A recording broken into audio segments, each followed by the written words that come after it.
The Old School is brought to you by Ahart Solutions, which provides school surveys and applied research. More information at ahartsolutions.com.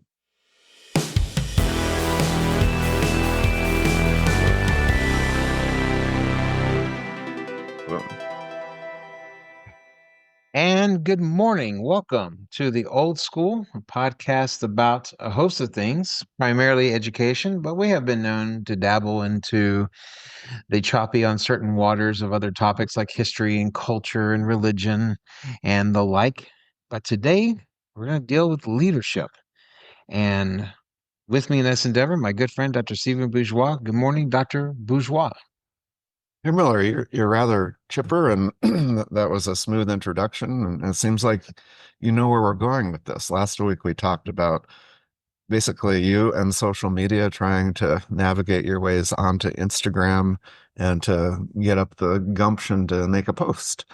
So we made a post, and so if you're on Instagram, you have seen that. And so if you're not on Instagram, I'm not suggesting you get on it. Personally, I would say don't get involved. But if you're on it, get into it and follow us and all that other stuff. And if you're not, just tell all your friends who are on it to do that. And Wow. so basically where we are. You're getting into sales, and actually all those people who are leaving TikTok tomorrow should move over. Yeah. Yeah. Hey, listen, we'll take you TikTokers. We'll is that what they're called, TikTokers? I don't know if that's a word, but okay. Well, anyway, whatever you are, you're welcome on the Old School Podcasts. Well, much like a Methodist communion table, we turn no one away. It's not our table. Well, this is not our podcast. This is yours. So Aaron Miller, I want to stop your sales pitch, but speaking of welcoming, why don't you welcome our guest? How about welcome our guest? A thought provocateur, a man of many talents, Mr. Kyle Queal. Good morning, sir. Hey, good morning, guys. How are you doing? Doing well. We're great. We know each other so well that it's so this is disingenuous to say, well, tell us about yourself when we know every little detail and every story. But maybe Kyle, just give us, your how we met and your connection with Ross briefly, and give us the elevator speech, and that I think we can just get going with what we're talking about. Yeah, well, first off, tell me your Instagram handle, because I'm new to Instagram and I want to make sure to follow Old School. Okay, so I said handle last week, and Steve said, well, Steve said it's not a CB radio, but I'm like, wait a second. And so I talked to an Instagram expert, and she assured me that handle or username are all acceptable terms in the verbiage of the world of Instagram. Okay. Our handle is the Old School Podcast 2021. Okay. That's when we started, right? I believe so. I certainly hope so. That was why I picked that year. So okay, so we're going to be using handle now. Okay, so the Old School Podcast. You're listening to continuing coverage of Kyle typing in our handle. Love it. Okay, perfect. So this is good stuff. I mean, this is riveting podcast material right here. Oh, it is. This is real time. I just added a now you're like the third thing I'm following. So congratulations. That's what we want. Right. Well, I know it depends on what the other two things are. So this is what Kyle does. He deflects the question, and then we forget what we asked him about. I'm really good at that. I'm a little ADD, and I like to promote ADDness in conversations. Nice. Bottom line, let me just start from the beginning. I once was a zygote, and so Steve and I, we knew each other, worked with each other at the Responsive Ed, a charter school organization here in Texas, and just hit it off as we were seeking together. You do a lot of research, data, curriculum review, hiring, firing. Had a lot of fun, and we're kind of good cop, bad cop. I mean, I look back, Steve, on the days when we were interacting with vendors, trying to negotiate better deals, and realized, hey, there's kind of an energy and synergy here that works pretty well. And so, fast forward, we've done some stuff over the years together. And, one thing I really appreciate about Steve is, and this, Ross, because you've known him for so long, he's a sandbagger. I mean, this guy is like Mr. He's the ultimate sandbagger. Yeah. I mean, I tried to do sales. I suck at sales. I'm really good at business development, but can't close the deal. Meanwhile, Steve comes in and he's just like this cool cat. And before you know it, people are just eating out of the palm of his hands. He doesn't walk across the room so much as he just kind of slides across the room. That's how happening here. he is. This is really strange. Well said. And then it was through the slider that we got connected, Ross, and met, and a couple times that we may watch football together. And then you came out to where I work, a synagogue in North Dallas, and we toured the property and talked about life and working as a non-Jewish person and for myself in a Jewish context, and have kind of just stayed in touch since then. That was a couple of years ago, I think. Was, yeah. So a lot has happened over the years, and so I'm glad that we've been able to maintain that connection, and of course, glad to have you on the podcast. And so, one of the areas where you have shown a particular skill set for is your job is kind of directing stuff. You've been an executive for various nonprofits. You've been kind of a creative thought leader, and I'm curious as to when you walk into, because we talked about leadership before, but it's leadership more on a school level, and I know you've had some tangential connections with schools, but I'm curious as to what are the first things that are in your mind from a leadership capacity walking into a new venue or a new situation for you when you had that first contact? Wow, that's a great question. In my experience in the different roles where I've had responsibility in some way or another as a leader or director of people, programs, resources. I mean, initially, I think, and there's some good books out there on this. I think the first 90 days is often how I would frame it. I would want to, learn as much as I can about the culture, about the people, the players, the dynamics that I'm stepping into.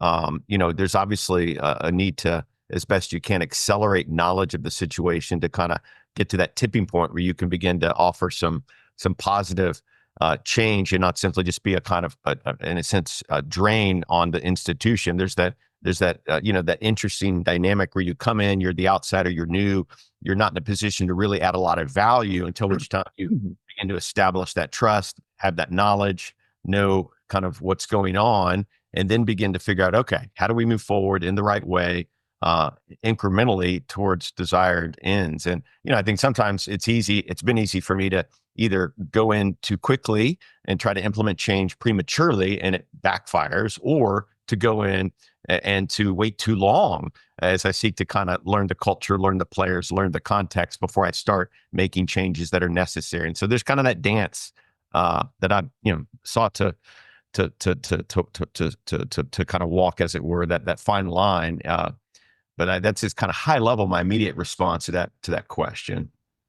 Well, It makes it more difficult because when you walk into a situation, let's say that one of the things you have to analyze is the current leadership. And leadership is often an extension of personality. And so when you're suggesting a change of leadership, you're not just rejecting or suggesting there's a problem with the current leadership. You are also either rejecting or saying there needs to be tweaks or changes to someone's personality and how they interact with other people. I mean, talk about a line to try to dance on.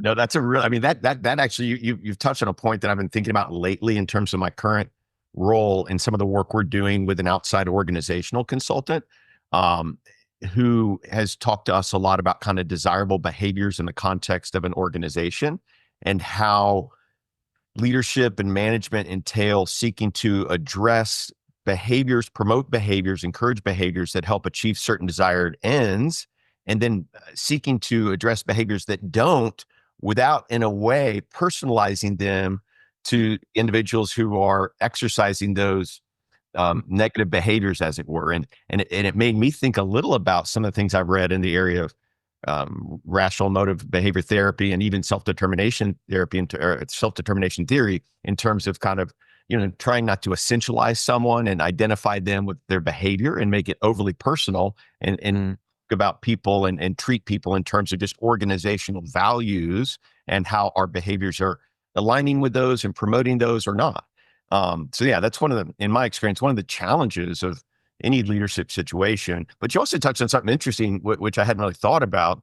And that is, it is true, right? As you go into an organization, depending on your leadership role, you're having to really assess who was in this role before me and why and why did things not work out? Yeah. Or is this a new position that I'm stepping into, or am I stepping into a position where leadership is not necessarily as cleanly defined as it's been elsewhere in my experience, which in some ways is my current role? Not a bad thing. It's just very complicated relative to other experiences. And I think each of those dynamics factor into kind of how you probably make that transition into that new opportunity and hopefully lead with success, whatever that looks like in that situation. Mm. So the people in the organization are, kind of putting you on trial in some way. They're saying what's going to happen, and they're thinking in terms of themselves and how's this going to change. They all have to impress you, and they all do it differently. But that's part of asserting themselves with a new leader. How do you navigate that? Because there's a lot of implicit pressure early on. Yeah, no, there is. And I've thought about this just in a side note recently with a friend who's got a son who is in a new leadership position in a business. And just recently, an employee of his, it was discovered, had been stealing from him. And just as a kind of, case study, that raises the interesting question: if you're a leader or manager and you have an employee that has been caught stealing from you, what is your immediate response to that extreme situation? I think for many of us, it would be pretty clear cut, right? Yeah. In this case, the individual, I think, is going to seek to give them a second chance and perhaps find out what motivated that behavior that led to that obviously unacceptable action. What was behind this employee's desire to steal? That's an extreme example, but it does raise just this question of, how do you deal with difficult situations, whether you're a brand new leader or whether you've been there for some time? How do you navigate through these dynamics? It's tricky because I found myself in times where I'm working with people, just in whatever situation it may be, not necessarily present, whose personalities don't necessarily jive with mine naturally, and who I might find in some ways difficult to work with just based on their personality. It may actually have nothing to do with their function and the success that they have in their role. In fact, somebody could be really good at what they do, and I might just not like them. Mhm. And I've had to kind of work through that. And I've had this organizational consultant remind me that, the fact of the matter is diversity of personality can be a real strength to an organization. We don't need to like everybody we work with or be like everyone we work with. But, for me, navigating through all of that is difficult at times. I think also for me, and Steve, you know this from our past experience, I tend in some ways to prefer to work in a kind of silo. I like to work alone. I like to have time to think, get things done. And I get sometimes easily frustrated, Ross, if people just kind of come in and interrupt my flow, because probably it's hard for me to get back on track, right? And I'm like, oh, this is wasting my time with something inane, often. But then I have to remind myself, gosh, my job is my people, and their problems are in some ways my problems. And if I want to be a leader or manager, and we can talk about whether there's a legitimate distinction between those two things, that I have to embrace the opportunity to tend to the people under my responsibility. And if I reject that, or if I get annoyed by that, then in a sense, I'm kind of rejecting the call of what it is to be a leader. So it's not easy. I don't have an easy answer as to how I navigate through that. And then you got to figure out, when do you make a change? When do you don't? I mean, I don't want to get too detailed here, but I've had a situation once where early on in a leadership position, I had a subordinate speak to me in a way that in other situations, I would have fired them immediately. Yeah. And in this particular situation, and I think I made the right call. I tried to deal with it in a very calm, cool, collective way. I tried to address the unacceptable behavior, but I extended them a lot of grace, and in time, we kind of worked through it and got to a good place. But in that situation, I felt like it was the right move. So I think every context, every institution, every leadership position just is so different and so relative to the situation at hand. But Ross, you got a question? Well, no, it just brings up the other idea, because a lot of people think that a good working space or a good working environment is one where everyone is jiving and everyone codependently fit together as far as their roles and what they're trying to accomplish. And the question is, if everyone is getting along, is that a real efficient, fluid kind of workplace, or is that something where issues haven't been aired out yet? I mean, is there an underlying, I mean, not like Ron Swanson saying, the coffee, someone broke the coffee pot kind of a thing, but I mean, there is a value for a little bit of tension, that it doesn't serve us well to exist in an environment and to produce in an environment where there's no tension. I guess it's just a question of trying to figure out how to balance those things. No, I think that's a really interesting point. I mean, one thing I've seen in my experience is a kind of institutionalized passive aggressiveness that seems Mm. common in some organizations where people play nice on the surface, but Mhm. behind closed doors or at lunch with, some groups of employees, they bitch and gritch about other folks. And I'd much rather be in an environment where there's open, honest, and at times uncomfortable conversation. That I think could be a symptom of strength. And so I think you're onto something that I don't want to say, I don't want to say, I want to promote chaos in the workplace. But I do think sometimes some of the greatest ideas can come out of chaos, within some confinement. But I also think there's something healthy and really good about some tension and some Mhm. disagreement and some conflict. I would often say this when I've done board meetings for nonprofit organizations that, I think good, healthy debate and discussion and disagreement at the board level is actually really, really healthy for an organization and for a board, because it shows you don't just have a bunch of yes men and women. You've got people that care, they're passionate, they've got the courage to make their position known. They're not afraid of the kind of, the blowback that might occur from that. And yet they're also willing to kind of submit to the leadership of the conversation and of the organization as you work through issues and come to, if not consensus, some kind of, conclusion that you're willing to support, even if it's not reflective of your own position on the matter. And so I think there is something to that. If a workplace is too peaceful, there's probably a Mm. problem. And you The hear about, like I think about like rock bands, it seemed like the police were always on the verge of breaking up, or, you hear about Mm. bands who have a history of very volatile interactions, and that, and what happens through that volatility is that you have this massive amounts of beautiful creativity, which I don't know if it's possible. And maybe, not everyone's wired the same way. So maybe not maybe, not everyone responds to tension in the same way. It's just a question of what that tension looks like.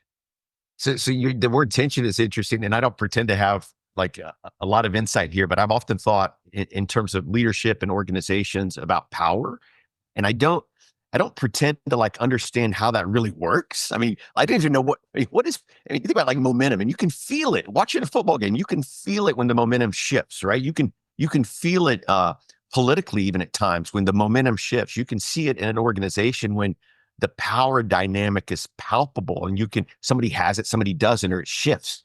I don't I don't know what that really is all about, but I do think that a lot of this has to do this tension between who has the power, who's responsible for what, who feels disenfranchised, who feels empowered, who feels like they're responsible for things but don't have the authority to get them done, who feels like they have the authority but aren't taking the responsibility. I mean, all these different issues I think are at play somehow. So I wonder about identifying employees that have extra effort. The term in research is OCBs, organizational citizenship behaviors, where they do more than the job description. And so in a leadership role, how long does it take to kind of see the people who are going to do 80% of the work? That's a good point. And it may depend on what kind of proximity you have to their work, right? Right. I mean, and this gets to kind of, in some sense, size of organization, delegation, different levels, how hierarchical is the organization? How flat is it?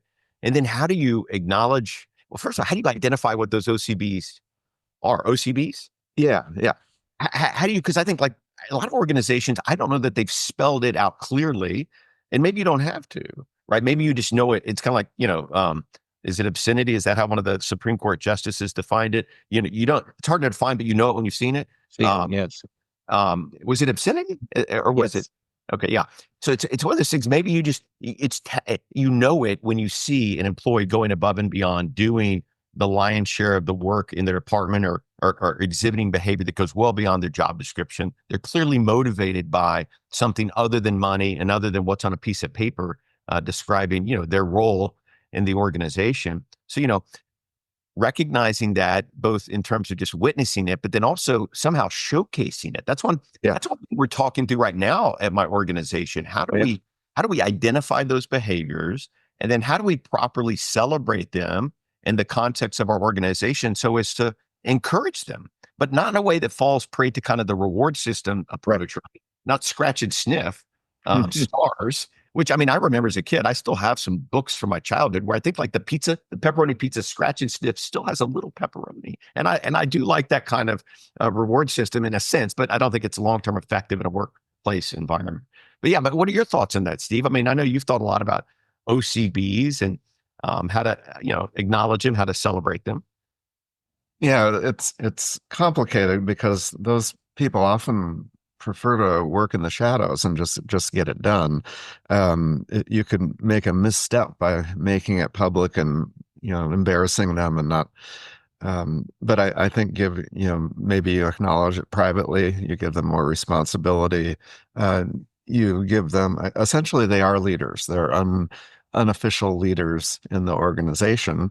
So you lean on them a little bit and delegate more to them. Maybe not do the public praise. There's a time for that, but probably the other people would benefit more from the public praise when they step out of their comfort zone a little bit.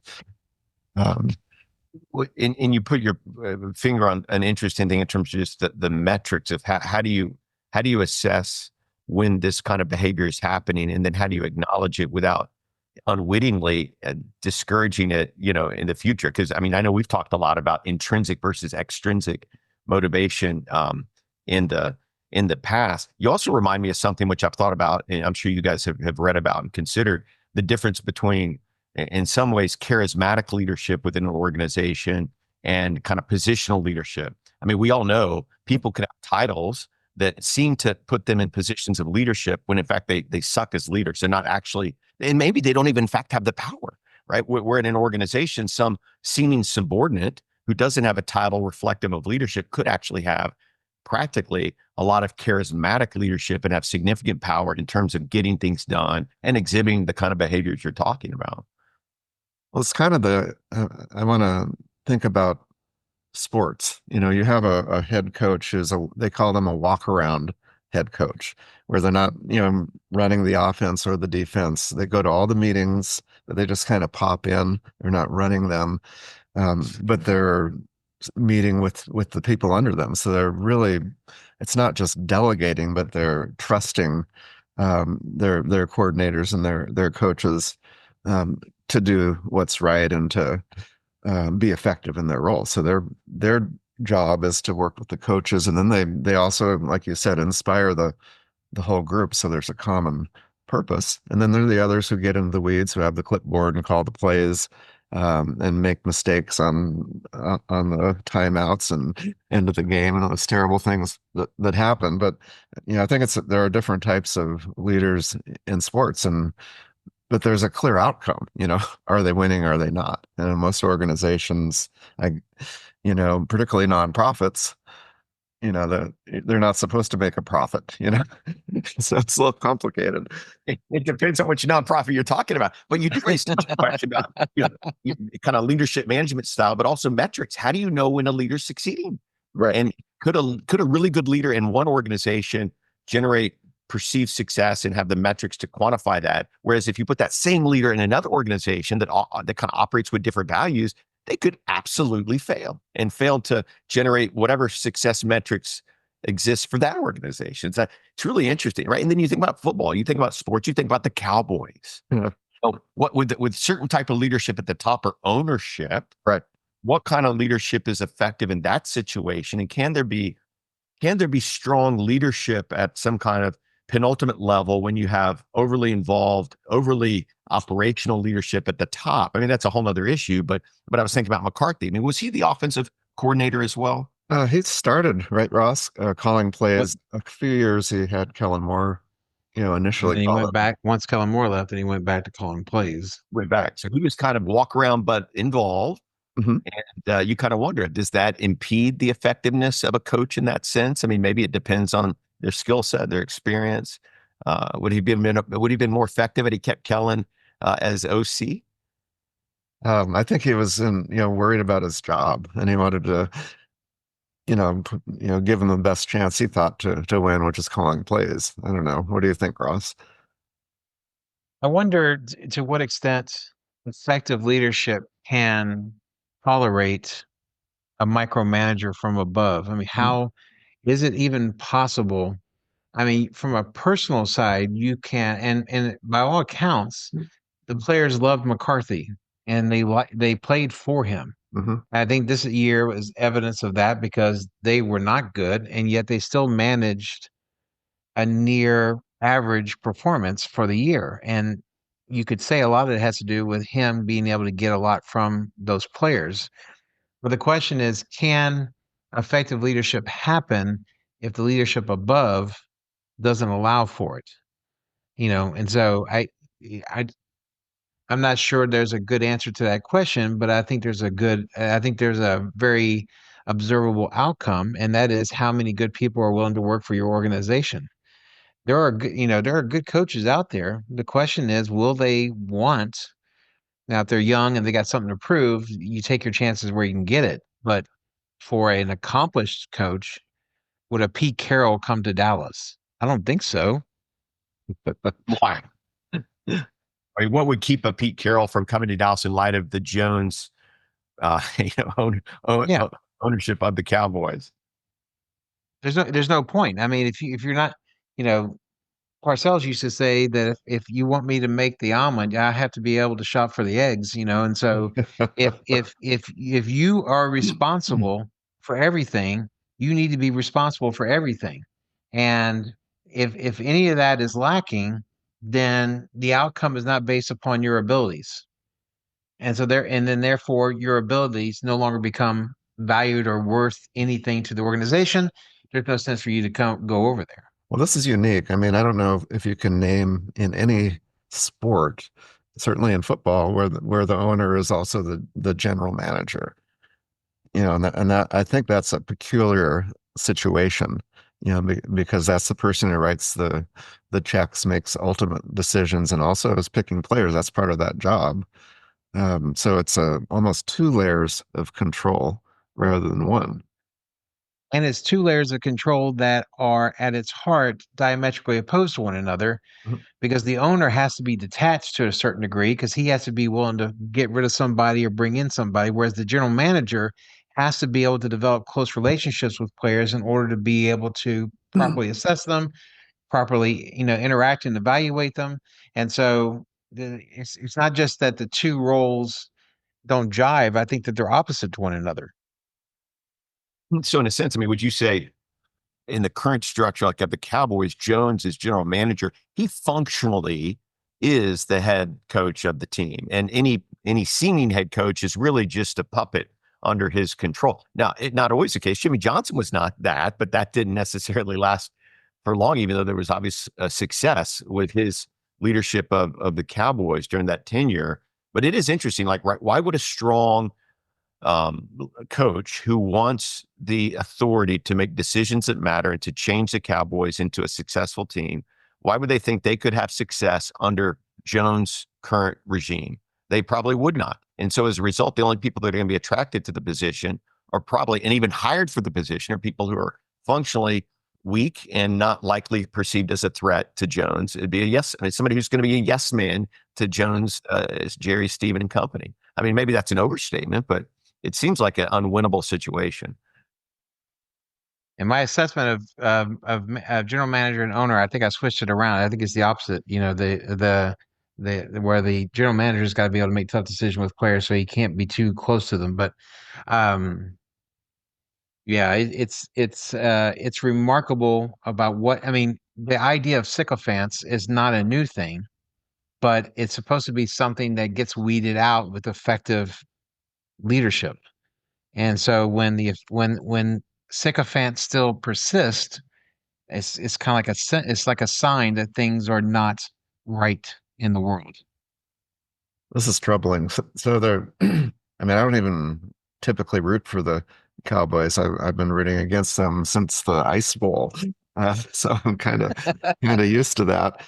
Um, but they will hire a coach probably within the next week or two because there's a competitive market for these folks, and they're going to be hired up, and then they're going to be won't have anybody. So, but having somebody younger come in, that's a big hire who could be there many, many years. Or it could be a transitional coach, but it feels like that this type of team needs to win pretty soon. It's not a rebuilding process. So I think there are different leaders for different times, and I mean we have it in school. They're called turnaround principles, where they go in, they typically end up making some enemies on the faculty and fire about a third of them, replace them with their people. They stay for 3 years, turn it around, and then they go elsewhere. Um, so I'm sure there are turnaround leaders in sports, who really hit the ground running, and there's a immediate change. You're onto something, and I've thought about this generally in terms of these types of leaders for different periods in an organization's growth. Good to great. Jim Collins, a book that came out years ago, and it was interesting, right? Because I think if I recall correctly, what he really detected was the markers of successful leaders in a corporate setting Mhm. were not often characterized by this kind of larger than life narcissistic personality, but Mhm. often by this combination of kind of great will and personal humility. So the personality of the great leader often didn't seem to live up to what we might think of as this kind of strong, outspoken, visionary, bold, courageous leader who's going to really change things up and make a difference. Whereas, and I don't know if you would know this book that several years ago I read this book on first rate. It's called a First Rate Madness, but it was basically on the intersection between leadership and mental illness, looking at people like Lincoln and others, Yeah. suggesting that leaders that likely had some kind of mental illness, some manic depression on some place or another along that spectrum, were often most suited for crisis periods of leadership. They didn't necessarily make great leaders kind of long-term institutionally, but in terms of stepping into crisis moments, often had the mental capacity configuration to lead effectively, more so than outside of crisis, which may kind of relate to the change agent role. Don't know, but it's just got me thinking a bit. I think you're talking about like different types of what different types of leadership looks like. There's a French expression, sang-froid, with cold blood, and when it's translated in English, it has that slightly different meaning. In French, though, simply means one that does not get rattled. And I think that you have to have a certain personality to not get rattled, and therefore only a certain personality can be that turnaround figure. The person I think about is the turnaround uh, coach, manager. I think about someone like Buck Showalter, who would go into a situation. He was the manager for the Orioles. He was there in Arizona. He was there for the Yankees. He took them from a losing team to a winning team, and then right before they made their first playoff appearance, he was usually out because that voice, that method has a shelf life. But Nice.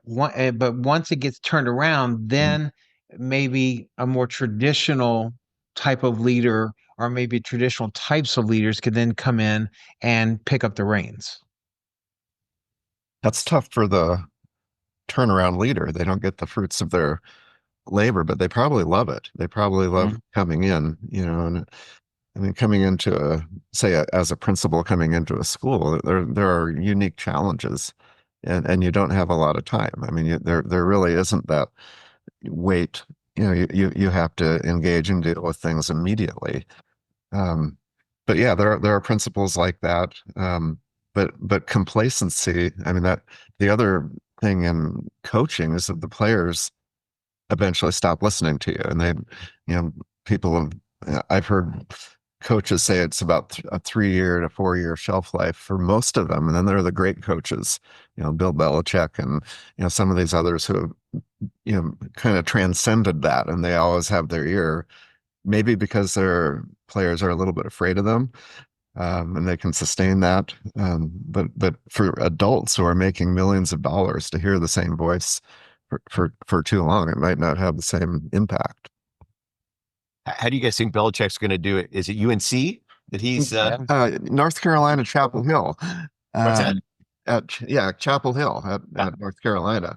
Yeah. He could probably coach basketball or anything, and the team would get better. It wouldn't matter, just because of his presence, they want to work for him. But, I don't see him going to high school players' living rooms when they're in 11th and 12th grade and talking to the parents. And, so I think on the recruiting side, he needs to delegate that. But yeah, I think people would love to play with him. But knowing that he could go to the pros at any second, he could still come to Dallas. It's a $10 million buyout. Which is not the end of the world. So I don't see him as a long-termer there, but the players will sure have fun. And I think that the portal, the transfer portal will be favorable to Belichick. And perhaps he kind of represents what's meant by the perhaps the possible productiveness of tension. Because you were saying that usually, grown adults making a lot of money has a short shelf life on how long they're willing to listen to somebody, but that usually comes from a position of complacency and where they're comfortable. But if he constantly provides situations where people are not comfortable, yet still rewarded, and they still believe in the process, maybe he's an example of where the tension can work. At least it does seems to for him. Well, yeah, and there's so much that we don't see. You know, we Mm. we have little glimpses, through Hard Knocks, these documentaries about what happens, but they're heavily edited. So the actual coaching and the meeting rooms, I think the meeting rooms are intriguing. But what really goes on there? We're seeing these big after game speeches, and that's one thing, but the real leadership is often belly to belly with individuals. So who knows? But the players would know, and they know who they want to play for. It's interesting. I mean, as you think about like coaching in the NFL, what is it, 16 games in a regular season? Yeah, now it's 17. I think they have 17 now. Yeah. I mean, and just the fact that every week, every Sunday, right, or Thursday night, or Friday night, or Saturday, there's an opportunity to demonstrate success in your Right. role. Yeah. Whereas you think about like in a school context, obviously you guys have school roots. I've been in the school world, and you think about how do you measure the success of a leader in that context? Is it growth on your MAP scores? Is it end of year state assessments? Is it retention of your teachers? I mean, if you're a fundraiser in a nonprofit, Right. You can measure your success based on how much money you're bringing in, right? And if you don't raise any money, well, you suck as a fundraiser. But it's just not always so clear cut in terms of wins and losses, money raised, or test scores. Yeah, they have too many responsibilities. They're dealing with parents, with all these different things that just take all of their time. And then are they instructional leaders as well to move test scores? That's quite a distance traveled from that, because they have so many other behaviors that they're responsible for. What do y'all think in terms of leadership? I was thinking about this relative to leadership and management. And one thing I read is that basically one person defined it as leadership is basically working through and managing those doing the work. Whereas management is in essence more often than not doing the work. That may be an overly simplistic distinction, but this notion that the leader is at a high level visionary, pushing, moving a group of people into the future, into a perceived vision of the future that's better than the present, leading into progress through change. It seems like this issue of change is always tied to leadership, at least in my mind, that a leader is someone who is in some way or another responsible for instilling change, whether it's more wins than losses, whether it's improved test scores, whether it's money raised. I mean, but maybe that's not the case. Maybe leadership doesn't always require change. Can good leadership entail maintenance, status quo, just preservation? I have an idea on this. I want to hear what Ross says, but setting goals, maybe very targeted ones that are clear And that's I guess you would call it direction setting if you're talking about transformational leadership, but keeping it relatively simple, measurable, and rallying the troops behind that, and then they get a win, and then things start to happen. But I think if there are the leaders too much in everything, um, that's when you get into trouble, because people are either going to perceive that they're fostering feelings of autonomy or control, and it's all about a perception, and so from all their behaviors, they're going to make one of those two uh, judgments about the leader, and that's why I think setting a clear goal and then empowering them to do the work, giving them the credit, that's a leadership that is sustainable. I remember when Wade Phillips was picked as the coach for the Cowboys many years ago, Mhm. and someone asked him, "How are you going to handle?" I forget who the player was. It may have been Terrell Owens, maybe. Terrell Owens or something like that. Yeah. And he said, "How are you going to handle?" And Phillips says, "I'm not going to handle him. I'm going to work with him." Mm. And I think it's a perception, I think, from the outside is that a leader controls. And I think in reality, a leader has got to be someone that can create the right context to let people go to do their own thing, that you give them a direction, you give them an end result, but you allow for their own creativity and their own efforts to manifest the goal, whatever that goal happens to be. And not only does it empower them, as you said, Steve, and allows them to have the credit for that, but in the process, they also claim the responsibility for it. And so therefore the goal directive behavior by that person becomes even stronger. Now I'm not so so delusional as to think that everyone responds in that way in the same way. But I think if you have good people, then it's just a question of allowing them the freedom to exercise their abilities and send them on the right path and send them with a reachable goal in mind that produces perhaps the best results. I mean, that's me only as someone who has only been at the business end of leadership, never really, I mean, I was a department chair, but that's kind of low level management kind of personality. Not But really. at the same time, it has a lot to do with, what I've seen work in the past as opposed to what I've seen that creates a something just falling apart. I think that's a great point. And whether it's department chair or CEO or somewhere in between, I mean, the reality is a leader can't get anything done on their own. I mean, you've Mhm. got to work through people, and then y'all are really getting to the point of what's the most effective way to do that, leading to sustainable success. And that's, I mean, it's empowering individuals to have as you said, Steve, the autonomy and the freedom and the trust Mhm. to do things that really matter. I mean, that's often how I've thought about it in terms of really feeling like you have the authority to make decisions that matter and the responsibility and accountability to make those decisions, both not only as a leader, but as someone who's seeking to work with and under a leader. And Mhm. I am so unmotivated and demotivated by kind of a heavy-handed micromanaging style of supervision. And I often tend to display that kind of approach. I try to with my own teams. Mhm. Sometimes so you need to be more involved than I naturally comfortable in terms of encouraging a direction of an organization and of a team. But I like the direction of where you guys are headed here in terms of what's really going to lead to success uh, for a leader. But it's messy leadership. I mean, Yeah. sometimes sometimes I'm like, I don't want to manage people. I don't want to lead. I just want to go work at my desk alone all day. I want to be a monk. I've thought about being a Yeah. monk. Well, Uh, there are advantages to being a business owner, where you technically you're not working for anybody and you make all your choices and build your calendar and talk to whoever you want to. But uh and that's leadership. I mean, if you yeah, think you're taking.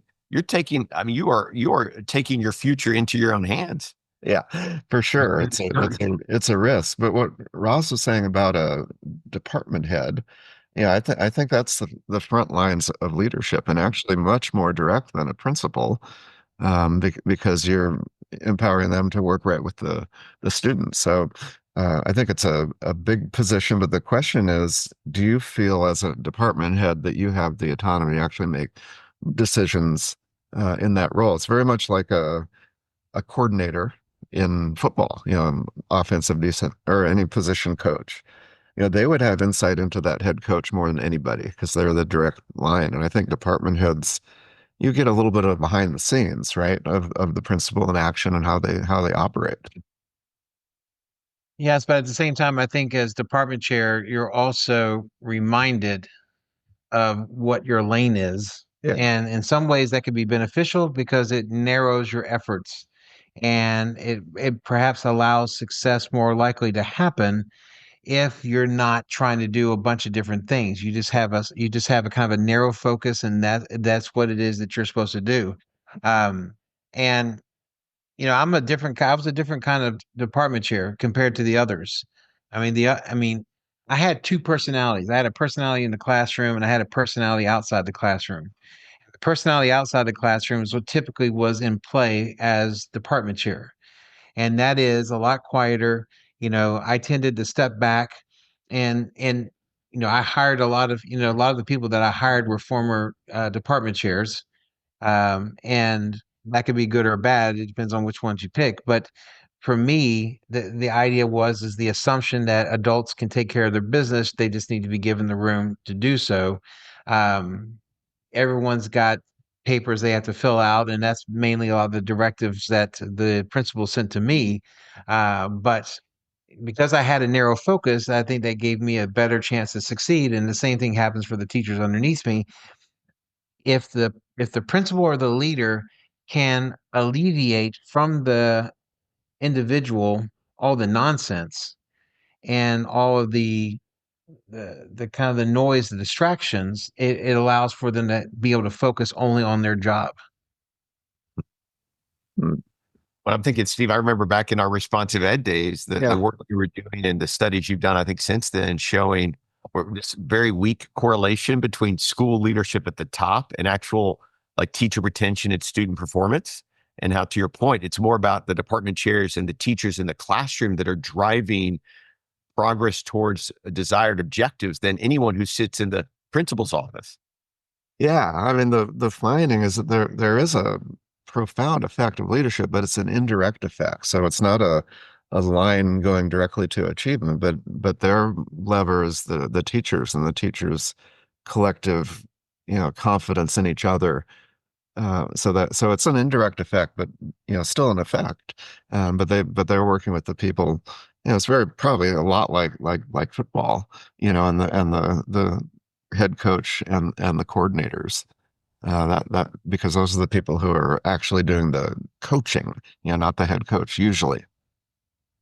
It's interesting. You can see this also. I mean, not to enter into the brackish waters of politics, but I mean, to the degree to which someone is concerned about this person or that person becoming president, it's the states, it's the governors, it's the mayors that run this country, and they're the ones that kind of make a lot of stuff happen. You can have a person at the top, but in a lot of organizations, it's the people that are closest to the wheels that actually make that thing turn. And and it just works out that way. And people tend to get upset about one thing or another, but the power is closer to home. Well, it makes you, I mean, that's really a true point. I mean, there's something inherently deceptive about how we think about leadership and because it's not really about who sits in the big chair in terms of who's getting the real work done. And it's Right. easy to tell a certain story from the top of an organization, politically or otherwise, when in fact it may not be at all true to what's actually happening day in, day out, good, bad, or indifferent. Well, and the motivation of that I like to talk about kind of the second layer tier of leadership, the ones who are kind of getting their hands dirty, but still leading groups of people. Um, you know, for them to feel autonomy, that they can make decisions that stick. That I would say shows a healthy organization. That's comfortable. And imagine if you have an organization with a lot of attrition. Every time, there's a change in anything in that upper level, everything shifts, and then there's this, so the inefficiency would come out of new leaders, and a whole new dynamic, and everything shifts again. So looking at this, number one, the stability of the top and second tier of leaders would be very helpful, and then also their level of confidence in their autonomy.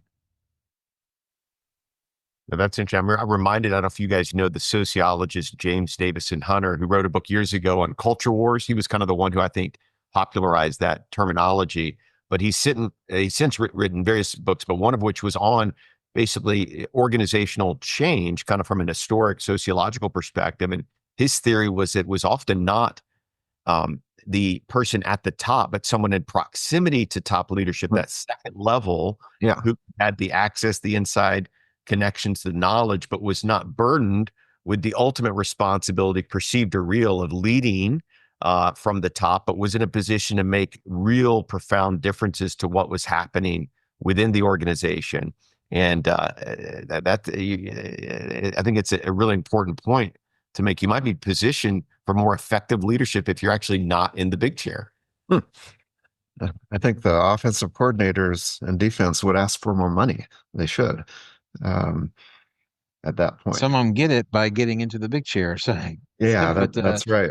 Well, I think for one, I want to transition back to the Cowboys. If the ownership hires the coordinators right now, that's a huge mistake. Yeah. And that's happened before there. Before the head coach, they get in the coordinators, and then they bring the head coach to just accept their decision. Yeah, so it's already starting with a control move. But yeah, so let them hire their own. I think that's how we can see if this is maybe going to go in the right direction. So, and if you're the head coach, I mean, I know this. You've got offensive coordinator, defensive coordinator. Who is your core team? Like everybody. I mean, today, who to be? The position coaches. I mean, and so the offensive and defensive coordinators, and then below them are all these, offensive line coach, special teams coach, and so they have that tier, and often they bring everybody with them. And so the coordinators have their people that they would recommend they're comfortable with. So usually it's not a bunch of strangers, when they hire a new coach, they're bringing their people. But I mean, everybody with Dallas, all these position coaches are interviewing for jobs right now because they're pretty confident they're not going to be there, or they have a good chance of not being there.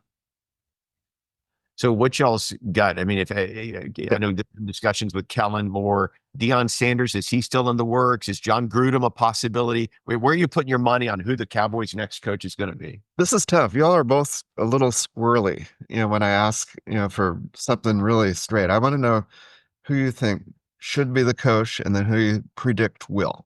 I mean, a real question: who should, and then who will? And I'll answer it third, because I just want to see you all step up here. Ross? All right. Well, I will say that if they'll take it, who should be the coach would be someone like Mike Tomlin, who's just announced that he's probably not going to be the head coach of the Steelers next year. And keep in mind, the Steelers have had 3 head coaches since 1969. Wow. So for as long as I've been alive, the Steelers have only had 3 coaches. So I think who should be, and again, this would require an organizational shift, but who should be is someone like Mike Tomlin. I think who will be is someone, either a coordinator or someone like Kellen Moore, who has experience with Jones, and Jones feels comfortable with them. I think that's where things are likely to go. Okay, likely. And then what do you think? So say again, who are the two? The one who should and one who will be. Who should would be someone like Mike Tomlin. Right. Or Pete Carroll or something like that. Who will be, it'll be someone like Kellen Moore. And I think it could be Kellen Moore. Okay. So a prediction. Okay, Kyle, let's do this. Yeah, I mean, look, I'm a layman here in this conversation in so many ways, but I like the idea of Pete Carroll. I like the idea of someone with an established gravitas. Mike Tomlin, I didn't know he was leaving the Steelers, but he's been there for like 18, 20 years. It's remarkable. Yeah. So I mean, I would prefer someone like that. There's no way they would be hired and or take the position. My fear is it's going to be someone like a Kellen Moore, Cliff Kingsbury, some younger person they think they might be able to And Lane Kiffin, I don't think is likely. Who I'd like. So I think it's going to be a Kellen Moore, Cliff Kingsbury. Probably not. I would like to see a Pete Carroll or Mike Tomlin. Or, I mean, to me, the real kind of interesting scenario would be a John Grudem. He's a firecracker. He's controversial. He's strong. He's opinionated. I don't think there's any way they'd hire him, but you never know. It could happen in Dallas, and maybe only in Texas. Right. You know, who knows? But I agree that they should probably have a steady hand and not take a risk, because they don't have a lot of, their window is pretty small, maybe 3 years, and then everything will kind of rebuild again. So I agree with Ross that Tomlin makes the most sense, and that to me that's an easy one, just because he's so well thought of, and he'll make an immediate change to the culture. Yeah. How old is Tomlin?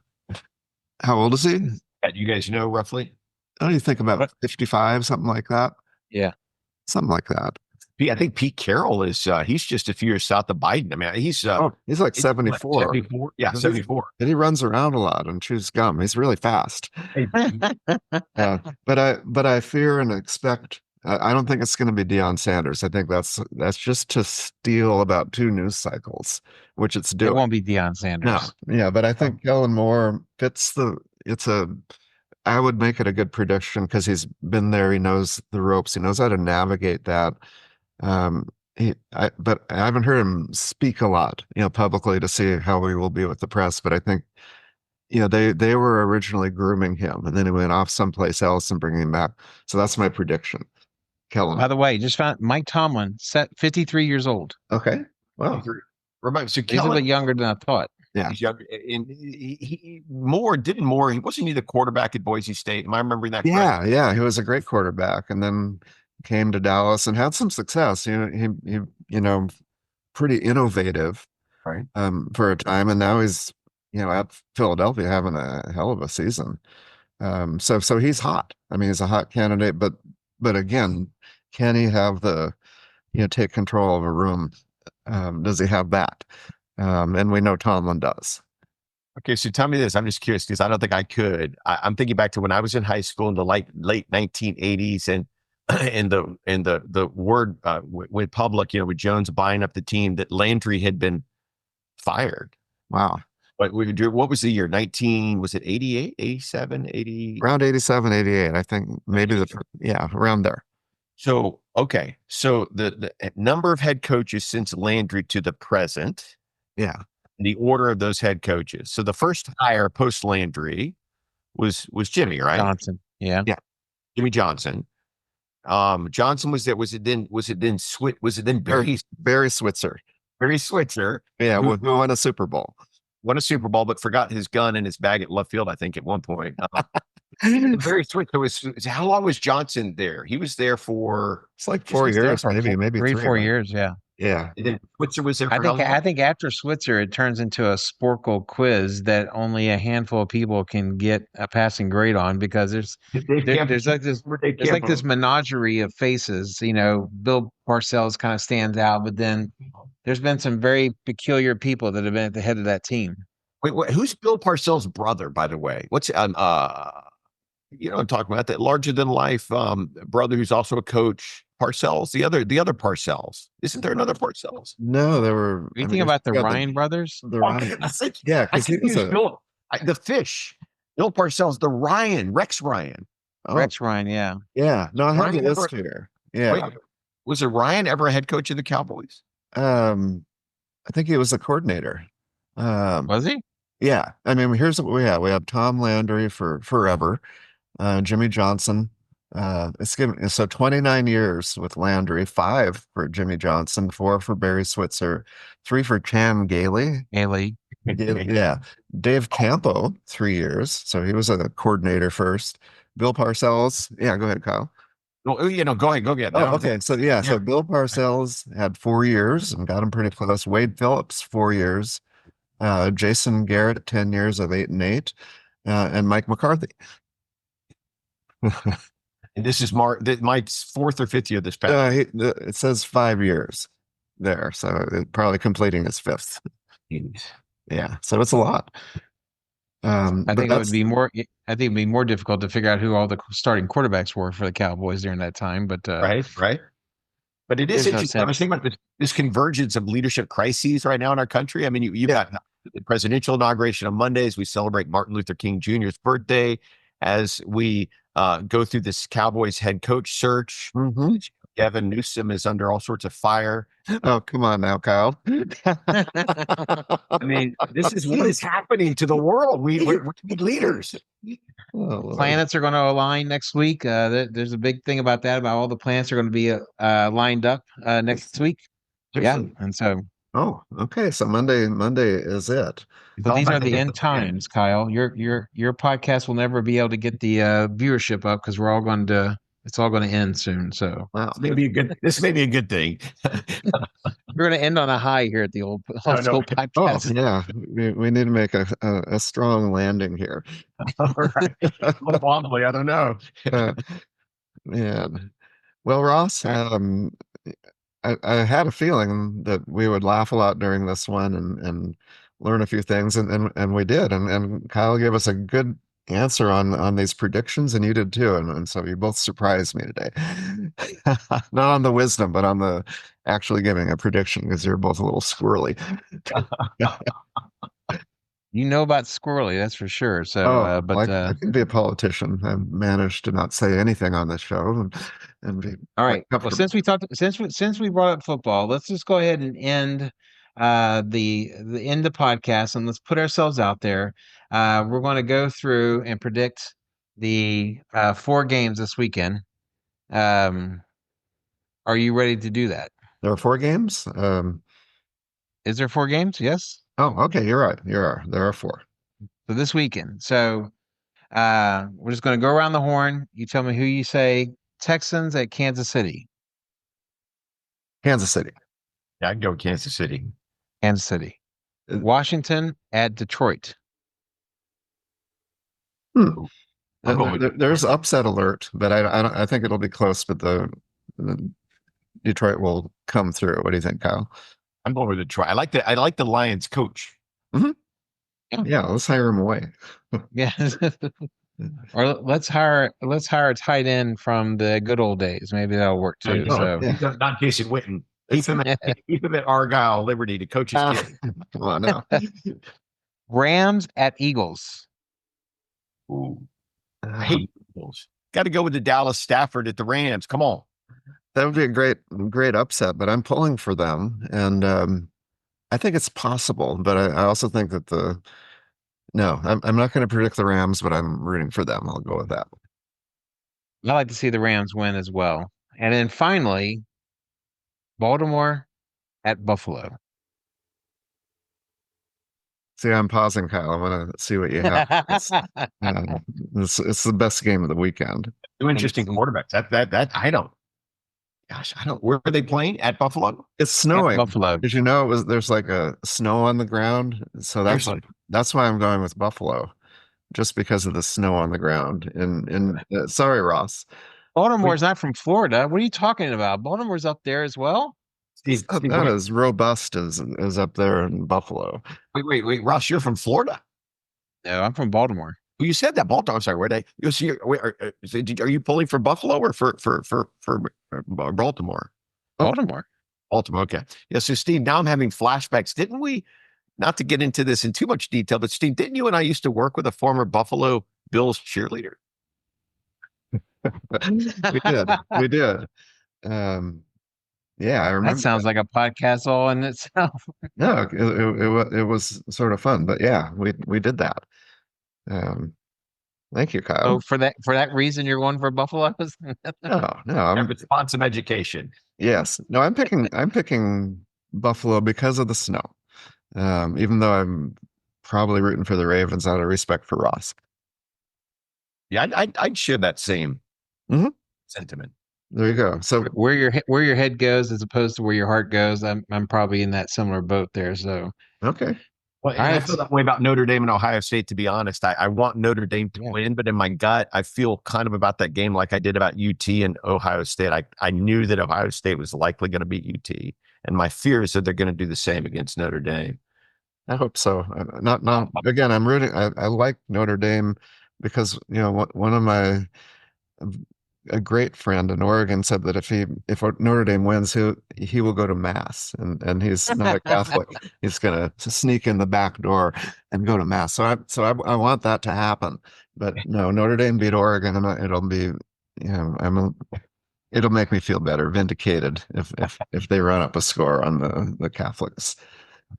So for the sake of your friend's eternal soul, you hope the Irish win, but you think it's going to be Buckeyes. They're too good. Too much happening there. And my father-in-law went to Ohio State, and so that doesn't lead me to root for them all the time, but they probably have this one in the bag as well. Wait, who was the coach for Ohio State that was like an ethics professor? It got in a little trouble. He's now a commentator. Oh, You know what I'm talking about? Could he be a well-known coach? He used to be at Florida with the Tim Tebow. It's amazing how we Urban forgot Meyer. Urban Meyer. Urban Meyer. Is Urban Meyer a Cowboys candidate? His name has not come up on the. He had one foray into the NFL at Jacksonville, and that was an unmitigated disaster. And so, yeah, he's not going to sniff the NFL. He probably don't want to be in the NFL any longer. So, yeah, coupled with I think one or two pictures of himself at a bar with some young ladies. He's okay. I remember that. We've all been there. So I mean, it's not really yourself, Ross. Okay, Ross. All right. So with that note, as my two compadres go strangely quiet, we will say goodbye. And first of all, thank y'all everyone for listening. Thank Kyle Queal for joining us and bringing up the level of intellect on this podcast. Thank you all. Make sure that you check us out on Instagram. Follow us on Instagram. Do whatever you want on Instagram, but just make sure we're a part of it somewhere, somehow. And we will see you all next week. And I shall say adieu, Herr Dr. Bourgeois and Herr Queal. Herr Queal, thank you. Danke. Auf Wiedersehen, Herr Miller. Thanks, Kyle. Thanks, guys. Have a good one. Appreciate the opportunity. Later.